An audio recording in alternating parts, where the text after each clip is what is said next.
Welcome Pisces to your in-depth weekly forecast for week commencing the 4th of December for the Sun or the Ascendant.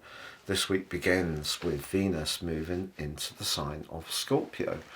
Now Venus in Scorpio is a very compelling combination, very intense, but actually for you it's the part of your situation that sees you wanting to seek out the truth.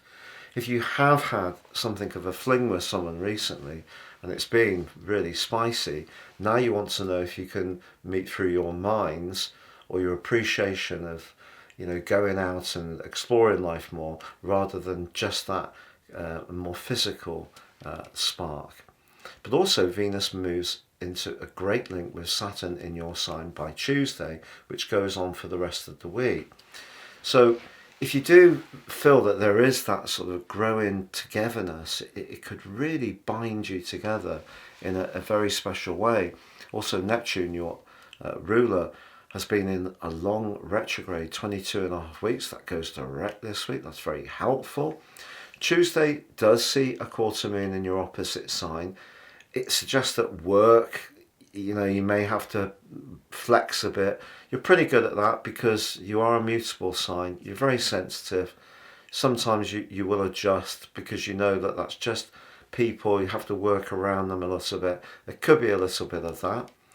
But really pleasingly is that Mercury in your most social sector links brilliantly with your traditional ruler of Jupiter. And you could have some very interesting and uplifting conversations which reach a peak by Friday, so that's very, very encouraging.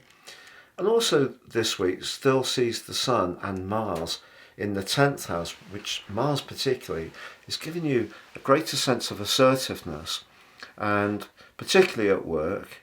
So even if you do have to flex a bit, there may be other things you'll think, well, I'll give way on that, but I can actually get my own way on this. And you can be very skilled at these kind of office politics situations, even if you don't really like them. But by the end of this week, the Sun in that very pronounced location, the 10th house, links really brilliantly with Chiron in your second house. Now Chiron is a comet that's said to be the wounded healer, and this particular aspect can see things flow really well. And maybe if you're wanting to bring some kind of improvement to your work situation into place, it could be financial, or it could be just a greater appreciation of your worth, greater respect. Because sometimes when you read studies, yes, of course, money's important to people, but we could be well paid and work for people that we really don't feel comfortable with, and it loses value. Or we can be part of something that may not be quite as well paid, but as long as we feel really appreciated and there are good reasons for the way we're paid because we're kept well informed, that actually can be much more motivating.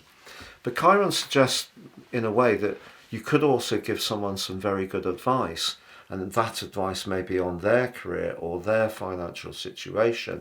They may really appreciate it. The problem with Chiron is that we never feel that we quite get back what we give, but that's part of the story of Chiron. It is complex, but also because Jupiter is forging such a positive angle with Mercury this week, I feel that there is a greater sense of optimism developing in your situation, and you're getting clearer about some future plans, and I think Neptune going direct will definitely be very helpful to that. It's been a real pleasure being with you. Thank you so much for joining me. If you've yet to order your year 2024 personal forecast, ascending above this zodiac broadcast, these charts are based on your unique birth data, totally individual to you. And if you order now, you can get the rest of this year free, but also the rest of year 2024 plus 30% off with my special offer and your character analysis, your life roadmap, which will give you intimate understanding of the patterns that are played out in your life so far. And also you'll get free your zodiac forecast for all 12 signs for next year, your Indian forecast for all 12 signs, and your Chinese forecast for all 12 signs. Please see below for more.